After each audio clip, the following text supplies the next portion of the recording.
Hi, my name is Aya. You're watching Aya Reads, and I'm here to talk about all the books I read in the month of September.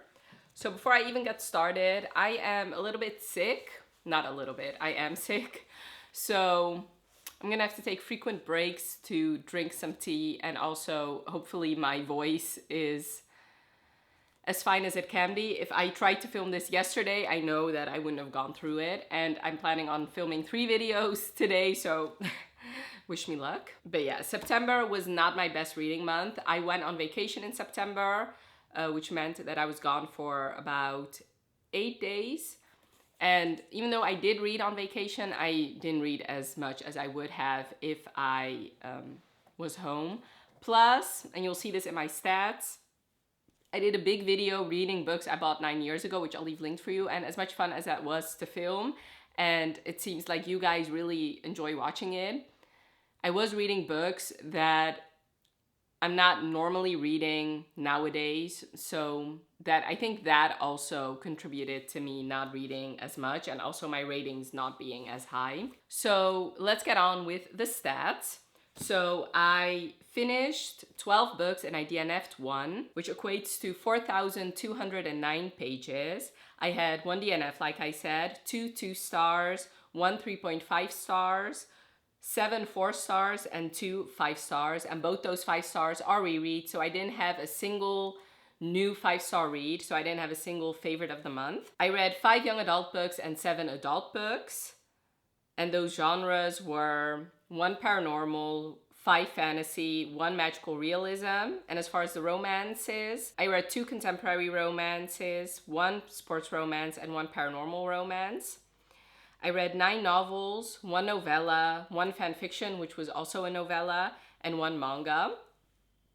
And as far as my goals are concerned, so I read 2 books that I completed for my reading books published before 2014 challenge, which means I read 10 books in total for that challenge this year, and my goal was to read 20 in total, which that is obviously not going to happen, but I'm going to try my hardest to read as many of those books as I can in the last couple of months of the year. And then for my series challenge, I started 2 series and I finished 2 series, which one of those I actually started and finished. I got caught up on 1 series and I DNF'd 1, which means I now have 41 open series, which is 2 less than last month. And my goal is to have 30 open series by the end of the year. So I still need to finish 11 series, and I don't know. I'm not holding out hope that I'm actually going to complete this challenge, but I do know that I want, the last 2 months of the year, so November and December, I really want to buckle down and really focus on finishing as many series as I can in those 2 months. So I guess we'll see. So let's get on with the reviews. I'm actually going to start with my rereads to start on a positive note. And also in my wrap-ups, I talk about my least favorite and work my way up to my favorite, and I don't want my 2 favorites to be books I've reread. I want those to be new books. So I'm gonna end with my favorite new book that I read this month, even though it was only a 4-star. So my 2 rereads were The Indigo Spell by Rochelle Mead. This is the 3rd book in the Bloodlines series by her, and the Bloodlines is a spin-off from her Vampire Academy. And this series you follow Adrian and you follow Sydney.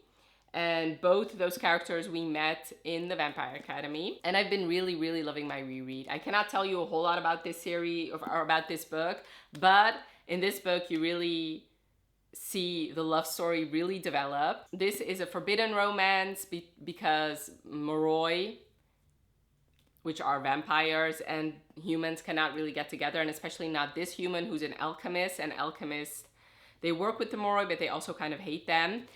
Sydney throughout the series has been questioning the alchemist beliefs, and like I said, she's falling in love with Adrian, and she has some very good Moroi and Dampier friends. I really love this series. I was scared because I actually reread Vampire Academy not too long ago, and I was scared that the Bloodline series was not going to hold up, and it really does in my opinion. So I'm very much looking forward to continuing on. And my next reread was Tower of Dawn by Sarah J. Maas. So I have an interesting, I already said, but I gave this one 5 stars. So with Tower of Dawn, I have an interesting relationship with this book. Because for some reason, every time a Sarah J. Maas book comes out, or a lot of the time when Sarah J. Maas books come out, I am either at the beginning of a reading slump or towards the end of a reading slump. So there have been times that I didn't read her books as soon as they came out. In fact, I still have not read House of Sky and Breath because it came out when I was in a reading slump, which I'm actually going to read that book in December to get all ready for the third book coming out. And that is exactly what I did with Tower of Dawn the first time around. So this I actually never reread. This was the first time rereading it because around the time Tower of Dawn came out, I was in the middle of a reading slump. And then by the time I was out of my reading slump, I was like, do I really want to read a whole book about Kale and then reread that book? Because Kale has never really been one of my favorite characters. From the beginning, I immediately shipped Selena with Dorian. Dorian is one of my favorite characters, not just of the Throne of Glass series, but of all time. So Kale kind of paled in comparison to that. And then in Queen of Shadows, he did a lot of shitty things. Ultimately, I did feel like he redeemed himself, but obviously I still hadn't read Tower of Dawn. So my my plan was around the time Kingdom of Ash came out, I was going to read this before Kingdom of Ash came out. I was going to do a whole reread of the series, read this for the first time, and then read Kingdom of Ash for the first time. But I was kind of behind on my reread. So by the time I read this one, by the time I think I was halfway through, Kingdom of Ash came out. So now I was in a pickle. So I think what I did was stop this one halfway through and then read Kingdom of Ash and then come back to this. But obviously by that time, I just cared a little bit less about this book. I still gave it 5 stars at the time, but I didn't appreciate it as much as I should have. So this reread was wonderful in my opinion because I fell in love with this book. I really appreciated it for what it was without the deadline of Kingdom of Ash looming. I really got to appreciate Kale again. I got to appreciate Kale and Irene's love story. I really got to appreciate Nesrin in this book. And I got to appreciate the setting because this is a setting inspired by, like an Arabic inspired setting, which for those of you who don't know, that is actually my background. And I loved reading about this setting and about a horse named Farasha. I loved it. I fell in love with this book and I'm just really sad that I didn't appreciate it the first time around, but that is exactly why I love rereading. Because I really appreciated this book this time around and I really understood why a lot of people loved this book so much at the time. And I gave it 5 stars. It was an easy 5 stars. And if I'm counting rereads, this is definitely my favorite book I read this month. Now for the book I unfortunately DNF'd. It was The American Roommate Experiment by Elena Armas. So this was actually supposed to finish off this series for me. I read The Spanish Love Deception and I really loved it at the time. In fact, I think I'm gonna reread it next year. But since I am, trying to finish as many series as I can, this was an easy series to finish because it's only a duology. I started it and I think I got almost 200 pages of the way through, so almost halfway through, and I didn't really love it. So The American Roommate Experiment, let me actually take a sip of my tea here. The American Roommate Experiment, we follow the main female character from the first book. We follow her cousin and her best friend. And her cousin, he's living in Spain, and her best friend has kind of been crushing on him. She's kind of social media stalking him. She doesn't know that, I don't think she knows that he's in the US now. So he's traveling in the US while his cousin, the main female character from the first book, is on her honeymoon. Rosie, the best friend, something happens to her apartment that makes her apartment not livable, so she decides to just stay at her friend's place, which is how they meet. They both kind of want to live in this place, but since she knows that Lena from the first book promised her apartment to her cousin, she's like, you know what, no, you stay here and I'll just stay at a hotel. Eventually they decide that they're gonna live there together, so hence the roommate aspect. She's an author and her first book was very popular, and now she has a deadline to finish her second book, but she's in a writing slump and she just cannot really write this story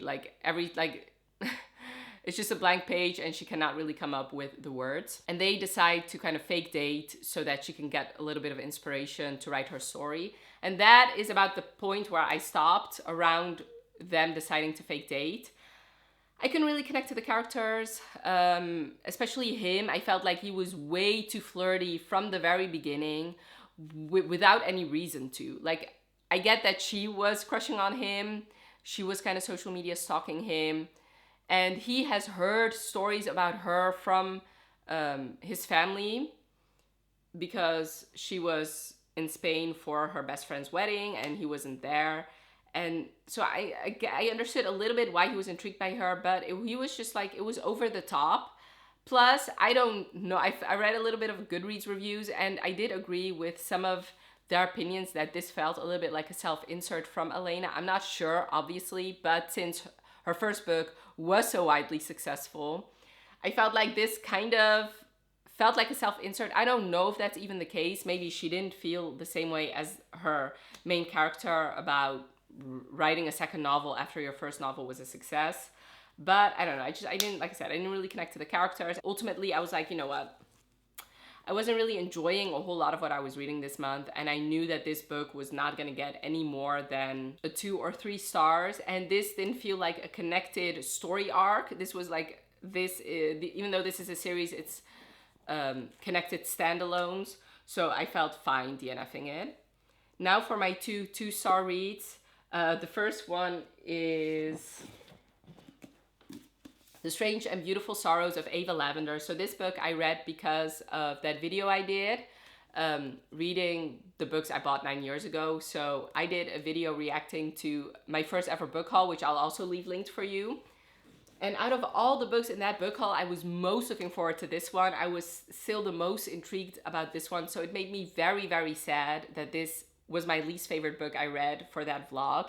And one of my least favorite books I read this month. I cannot really tell you a whole lot about what this book is about because it was so vague. You basically you don't even follow Ava Lavender because she isn't even born until like at least halfway through. You follow pretty much the Lavender family. You follow Ava's grandmother and her grandmother's siblings. And then once her mother is born, you follow her mother's story, and then ultimately Ava's born. And this is a magical realism story. Ava's born with wings, which makes her very isolated in the town. And basically it's an intergenerational story about these women and the hardships they face. I didn't really love this book. If you want to know my in-depth thoughts, definitely check out the reading vlog I did. First of all, I don't think magical realism stories are for me. And I thought this book's saving grace was going to be its writing style, and I didn't feel like the writing style was anything special. I couldn't connect to these characters because you don't follow one main character, you follow a bunch. This book feels like 3 separate stories, and it's only a 300-page book, so you didn't get to spend as much time as I wanted to. Like, the character you spent the most time with was her grandmother, but once you leave her story and really focus on the mother's story or Ava's story, the grandmother is just a side character. So yeah, I don't know. I don't know if I'm articulating my thoughts very clearly, but it's just because this book was very confusing to me. Like, horrible things were happening in this book and sad things, and I just couldn't really bring myself to care, so I ended up giving this 2 stars. I wouldn't say I wouldn't recommend it because I know a lot of people did love it. So if you know that you love magical realism stories, then you might really love it. This does take place around the wartime, so that is also a plotline in this book. Ultimately, it was a 2 stars, and even though I really love this cover, I don't think I'm gonna keep this book. And my next 2 stars, unfortunately, was Sanctuary of Kings. So this is the 3rd and final book in the Tempting Monsters series by Catherine Moon, and I was so unbelievably sad that I didn't love this book. In fact, I debated DNFing this book several times, and the only reason I didn't is because, unlike The American Roommate Experiment, this is a story that follows an entire arc started from the first book, and I was very interested to finish off that arc. Plus, I knew that the characters from the first and second book were going to make appearances in this book, so that is kind of what prompted me to continue. Plus, I feel like the second half of this book was more intriguing to me than the first. This is a Why Choose romance series with monsters. And this book really felt so very different from especially the first book, but also the second book. So the first book was a fun, Why Choose, paranormal good time. And I thoroughly enjoyed it. It's actually my favorite in this series because it was just fun. It was a good time. And the second book, I gave 4 stars. It got a little bit more dark, and I was fine with that level of darkness and that level of sadness. However, Sanctuary of Kings, there was nothing fun about this book. The setting was not fun, and I feel like she could have done so much more with this series, because in the first book, you follow this house, basically like this brothel with these girls who have one or more monster lovers. In the second book, you follow this theater where you can watch humans having sex with monsters, which once again, a very fun setting that you could have done a lot of things with.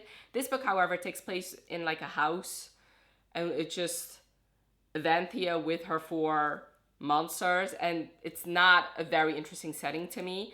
Plus, Evanthea, in the second book, she gets rescued from the villain's house. Basically, he had these horrible houses where these women were forced to have sex with monsters, and it was just like a very bad, awful time. So I get why Evanthea was not the most fun character. Obviously, she was very traumatized, and I get that.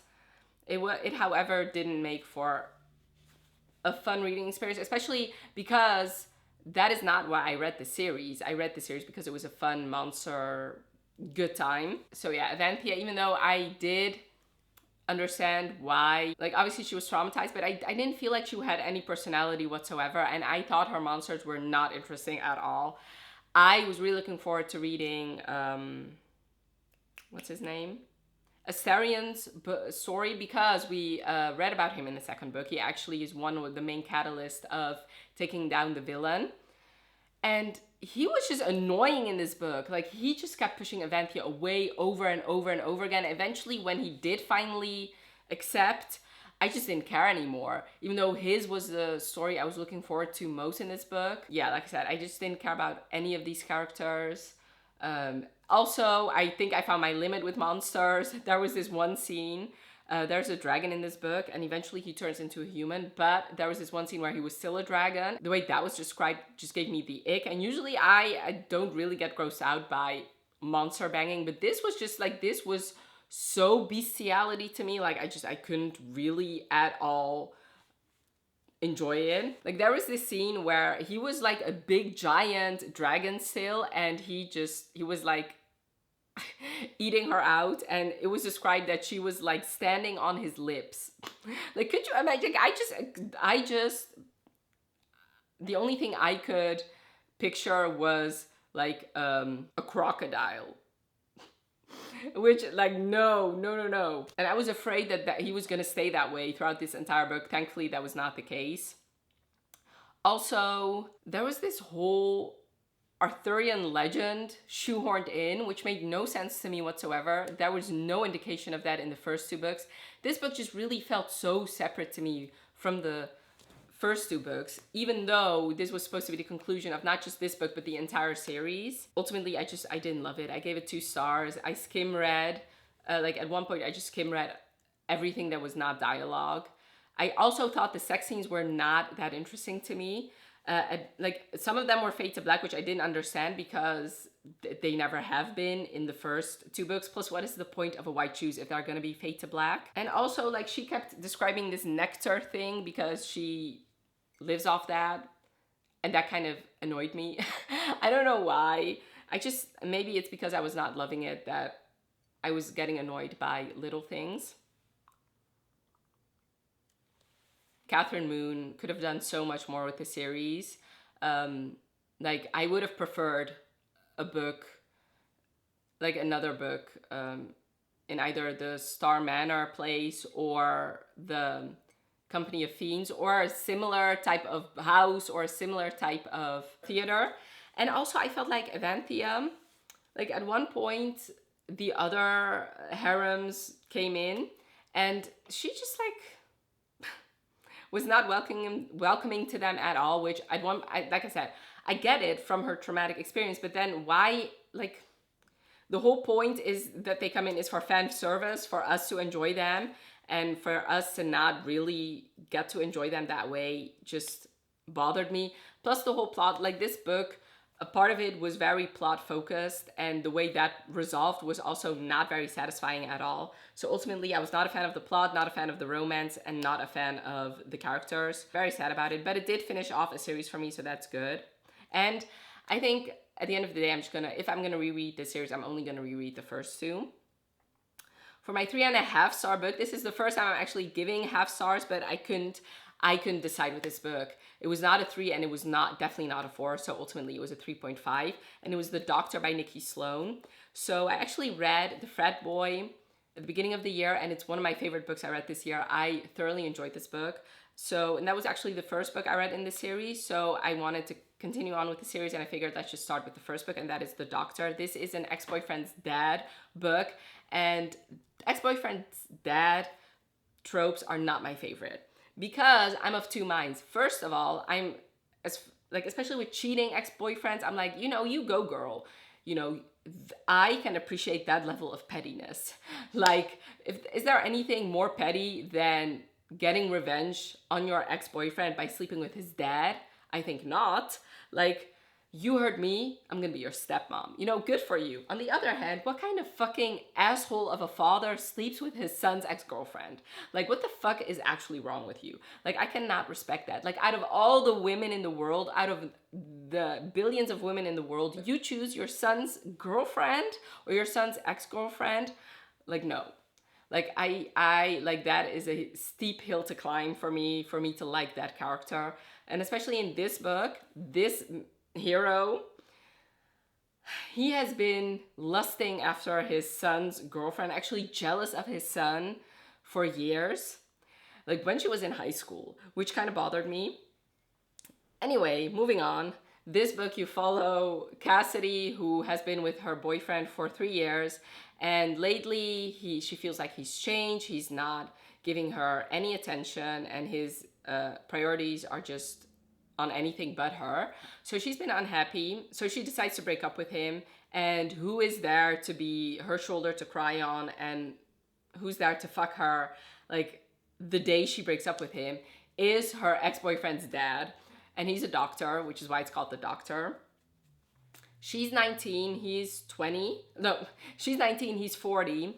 And it's basically them just having sex. I really like Nikki Sloan's writing. Her books I read very fast. And even though I was in the middle of my vacation, even though I was sick, I could read this book. And I was, especially comparing it to Sanctuary with Kings, which I was reading both at the same time, I was flying through this. The sex scenes were hot, but they kind of paled in comparison to The Frat Boy, which is easy because The Frat Boy was about making adult content, about making adult films. But even so, even the sex scenes that weren't part of that and didn't involve other people, I felt like I enjoyed those more. To me, I didn't understand why those two people loved each other, except for looks.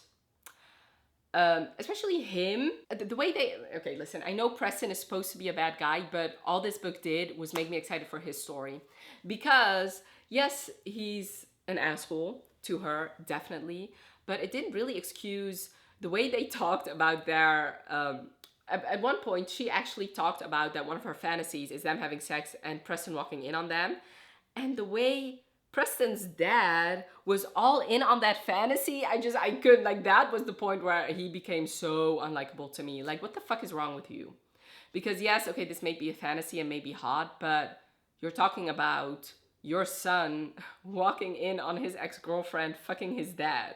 Like, you're talking about hurting your son in one of the worst ways. Like, I get it, it's fictional, and I get that I should suspend my disbelief, but some things I just cannot suspend my disbelief for, and this is one of them. And maybe the ex-boyfriend's dad trope is just not for me. Not in this way, anyway. Maybe if they'd been broken up for years and they'd been a little bit more mature, I get it. But anyway, I keep trying them. Maybe I'll love them one day. I do have to say, Your Dad Will Do by Katie Robert. I did really enjoy that one. That was 4 stars, but there was no pretense about it. Like, these characters didn't even pretend to be good people. Whereas in this book, especially Cassidy, I felt like the way she was so mad at Preston when what she did was almost unforgivable in my opinion.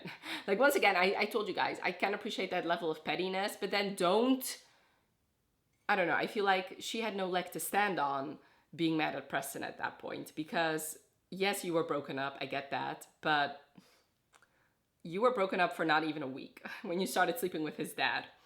Also, I felt like Preston or Greg, the doctor, he didn't read 40 to me at all. Like he read 30 to me and she read 19, so the age gap didn't feel as big as it was supposed to be. I did enjoy it. I do love Nikki Sloane's writing style, and I do feel like I'm gonna read all of her books. I'm looking forward to reading the rest of the books, but like I said, the one I'm looking forward to most was Preston. Also, one thing I did want to say, one thing that made me not love this book as much as especially the frat boy was the fact that this was single point of view, which I didn't understand why, because the frat boy was dual point of view, and I feel like this book definitely could have benefited from being dual point of view, because especially the end, I felt like it resolved way too conveniently and way too easily. And Cassidy, since it was only her point of view, was being relayed this information about the way Preston and his dad, the way Preston forgave his dad and ultimately was okay with the relationship. It was relayed to her by Preston and Greg, whereas I feel like I would have wanted to hear that conversation, because that was an interesting conversation to have, because that was the more interesting relationship to explore. It wasn't Cassidy and her ex-boyfriend, because they were broken up. Obviously now she's chosen the dad, that's fine. But the relationship that was the most important and the most important to get fixed was the relationship between the dad and the son, and we never got to see that. And maybe this is not the story to do that, because it's like bordering erotic, because it is an erotic romance. But I feel like this book was, let me see how many pages. It's not that long. This book was only 257 pages. I feel like she should have just made this book a little bit over 300 pages, and have had Greg's perspective, so we could have at least seen, first of all, watched him struggle with the fact that he was having these thoughts about his son's ex-girlfriend. Maybe then he would have been a more sympathetic character. Although, on the other hand, it might have made him even a worse character to hear his actual thoughts.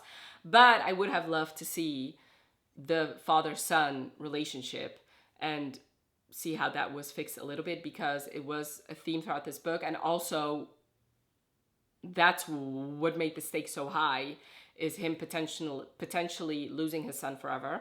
So yes, 3.5 stars. I would recommend it, especially if you love the trope of ex-boyfriend's dad, then I'm pretty sure you're gonna love it, because I do believe a lot of people really loved it. Now for my 4-star reads. The first one was Make Me Malfoy by Amber Sand. So I've read an Amber Sand story at the beginning of the year, which was Contradictions, which I really loved. And this was a quick consensual non-consent story. So basically, I read this book at the beginning of the month and I kind of already forgot what it's about. I believe this is Draco and Hermione. They work together and they really cannot stand each other. But then while they are kind of fighting, he realizes that she's kind of submissive and he kind of wants to explore that. So he invites her to his place and they, it's like, what's that called? Primal play story where he kind of follows her and forces himself on her even though it's consensual. And then there's a part 2 where Theo gets involved, which I felt like that was kind of not necessary, because on the one hand, he was there, but he didn't actually participate, which either then don't have him there then, if he's not going to participate. I'm not even talking about MMF, then at least make it an MFM. So, I mean, otherwise it just like, I don't know, it just didn't make sense that he was there. But yeah, I did enjoy it. It was very quick. It was a quick, smutty, good time. And I loved Hermione. I was working my way up to reading Manacled, which I'm planning on doing in October. So very excited about that one. I'm sure this is nothing like Manacled, but I did really thoroughly enjoy my time. Next was a pleasant surprise, and I read Fullmetal Alchemist Volume 2, and these are the Full Metal editions. And if you've watched my channel for a while, you know that I gave the first volume 2 stars and I was shocked.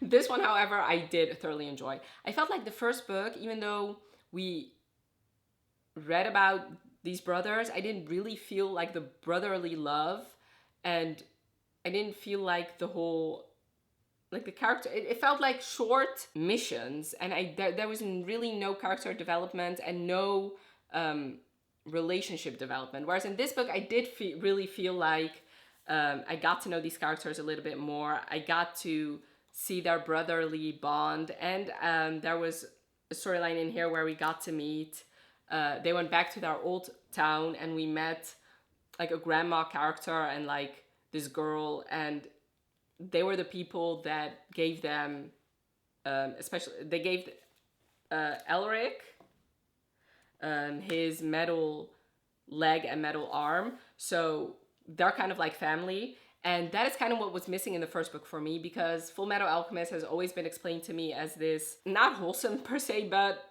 when people talk about this book, they really talk about, you know, the relationships and the brotherly love. And like I said, I didn't feel that in the first book, whereas in this book, I really did feel it.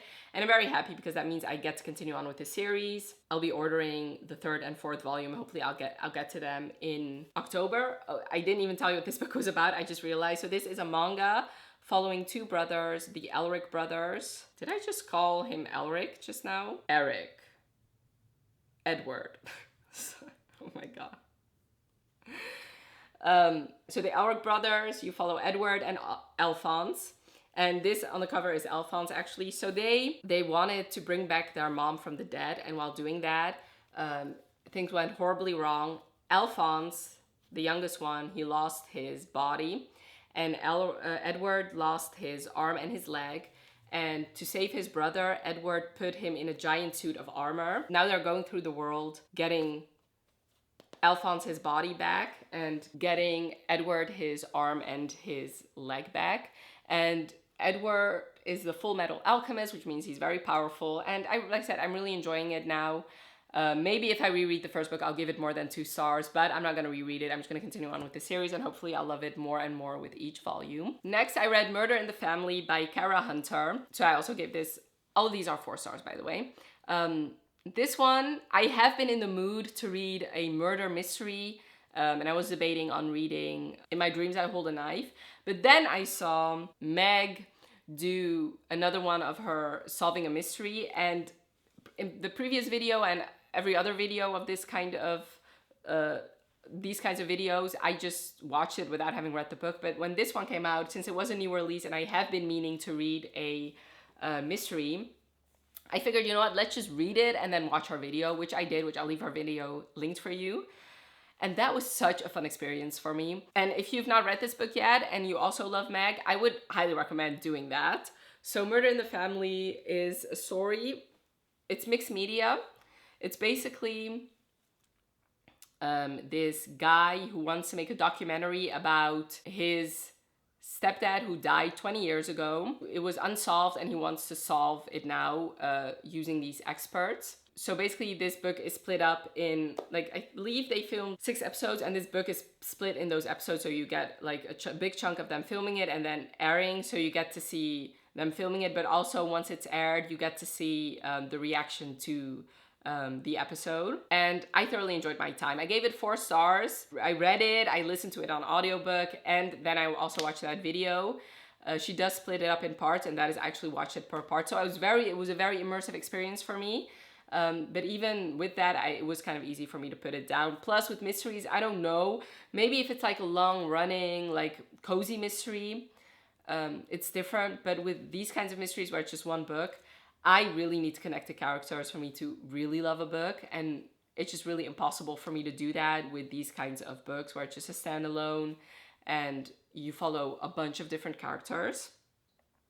So I gave it 4 stars. I would highly recommend it. If you've not watched that video yet, I would highly recommend reading it and then watching that video, because that was so much fun for me. It really felt like it was a buddy read for me. So I really loved it. Next, I read Hollow's Grove by Lee Jacot. I have been meaning to read this series for a while now. Everybody loves it. It's a Holly Night, so basically it revolves around different holidays, but I don't think I'm going to read them in the holiday that it's supposed to, because I didn't read it for Hollow's Grove. This takes place during Halloween. It's a novella, and it's a very smutty novella. And this also has a little bit of a primal play aspect to it, but it mainly revolves a hero who's a pleasure dom, which was very interesting. I've never read that before. Basically, Dorian and I forget her name, and the main female character, he's her best friend's brother, and she hates him. She's been like, he just plays pranks on her, and she hates that. And now her best friend has asked both of them to help her in this like sort of like Clue type of game, and it's a team building exercise for her job. So they help her, and with that, he decides to finally put his moves on the main character and seduce her.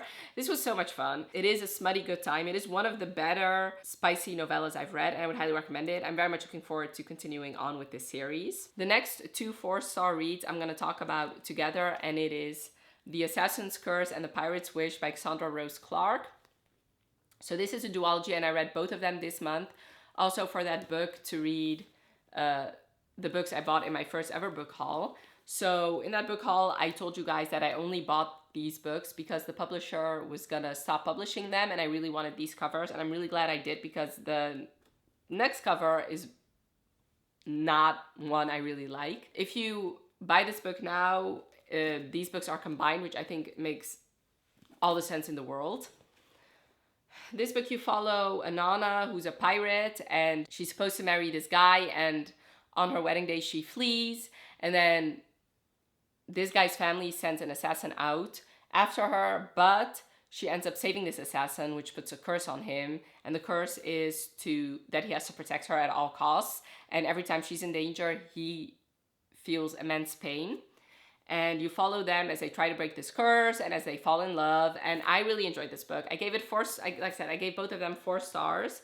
I think I enjoyed Pirate's Wish a little bit more than The Assassin's Curse, because Anana talks in a really strange way, and it took me a while to get used to it. And by the time I read The Pirate's Wish, I was used to it. This is like a Middle Eastern inspired setting, and you follow all these different mythical creatures. Like I said, I really enjoyed it. If you want to know my in-depth thoughts, I would highly recommend watching that video. In that video, I told you guys, I don't know if I would necessarily recommend this series to a lot of people. I think if you're in the mood for a young adult piratey book, I would highly recommend it. But other than that, I feel like, especially if you're a little bit older, I think you can find better books out there in the adult genre. Plus, I do feel like this book was kind of meant for me, because I love books with fighting heroines and unrequited love, and I know not a lot of people love that, so that is also one of the reasons why I love this book. There's a good chunk in here where Anana has this big giant crush on Naji, who's the main male character, and he doesn't seem really inclined to reciprocate that.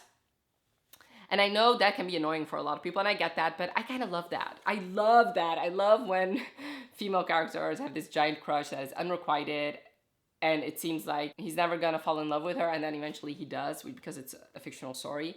I love those kinds of stories. So I do feel like this was well suited to me, and I do feel like if I read this around the time I bought it, this would have been a 5-star read and maybe an all-time favorite story for me. But yeah, I did thoroughly enjoy my time. And now for my favorite book I read this month is Reckless by Elsie Silver. Even though it is my favorite, I did give it 4 stars. Unfortunately, it is my least favorite in the Chestnut Spring series, and I'm going to tell you all the reasons why. But like I said, eventually it was my favorite new book I read this month, and the Chestnut Spring series is one of my favorite series, so I did thoroughly enjoy it. You follow Winter and Theo, and you met both of them in the first book. Winter is the main female character's sister from the first book, so Winter and Summer. And Theo is Red, the main male character, like protege from the first book, like I said. So Theo, he's a bull rider, and this is a Grump Sunshine where she's the Grump and he's the Sunshine. In the third book, so the book before that, you see them go head to head, bicker, and her just putting him in his place. And this book, they have a one-night stand. She gets pregnant and she tries to contact him, but for some reason, which I cannot really tell you a whole lot about, she cannot really get in contact with him. So it's a secret baby. And 18 months later, I think, he comes back and finds out that he has a daughter. The story really starts from there. Yeah, so Winter, like I said, we met in the first book and she was a very unlikable character there. And I did really enjoy seeing her book. But to me, this book really, it felt like it was Winter's book. And I felt like Theo was not a main character. It felt like Theo was a side character to Winter's story, which is one of the reasons why I gave this book 4 stars. As much as I loved seeing Winter and reading about her story and finding out that things were not as black and white as they appeared in the first book, even though I never felt like it was that black and white, I did feel like there was more to Winter's story. I felt like Theo was too perfect. And I know that's a weird thing to say because obviously these male characters, these heroes written from mostly females, they're usually not that realistic. But like as you heard in the doctor rant, the character that was the most interesting to me in that book was Preston, and I'm the most interested in his book because he's that flawed. And I'm not saying every hero has to be flawed, and I'm not saying every hero has to be a dick, because Theo was genuinely a sunshine character and he was very happy most of the time, but he just felt like a two-dimensional character to me because we never really got to know all that much about him. We mainly focused on Winter, which made sense, but I just felt like I wanted more from Theo. I wanted him to be mad. I wanted him to really, once he finds out he has a daughter, he immediately becomes like the perfect dad, which was sweet and I love those moments, but I did feel like it would have made sense for him to take the time to adjust to that new reality for a little bit, even though he had this thought in his mind that he was going to end up with Winter eventually. It's different. It's not the same to come back after a year and a half and have Winter waiting for you and then start your relationship off and then eventually have kids together. That reality is way different from coming back after a year and a half, find out you have an almost 1-year-old daughter waiting for you. Like, that just takes time to adjust. Like, even Winter says it, like, you don't have to be so happy all the time. That was a part of this book that was not explored at all to me.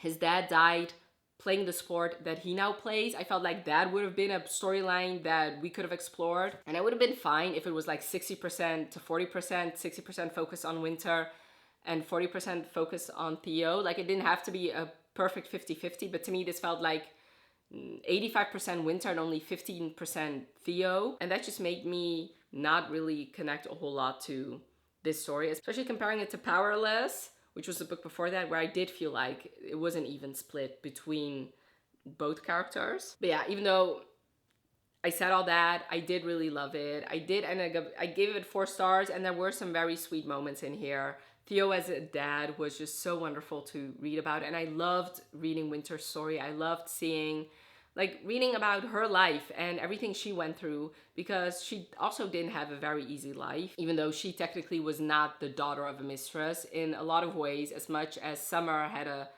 awful childhood, in some ways she had a better childhood than Winter did. And seeing the sister dynamics and all of that was wonderful to read about. And I am very much looking forward to reading Beau's story, which comes out in October, and I cannot not wait to read that book. So my voice is slowly leaving me, so I'm gonna end this now. Definitely let me know in the comments below if you've read any of these books and what your thoughts were. I would really love to know, especially your thoughts on Reckless and on your thoughts on The Sanctuary with Kings. Definitely leave those in the comments below, or any thoughts on any of the books I read. And I would really love to know what was your favorite book that you read this month. And if you don't want to leave those, definitely leave me a cowboy hat emoji. And I hope you enjoyed this video. Thank you so much for watching. Have a wonderful rest of your day, and I'll talk to you later. Bye.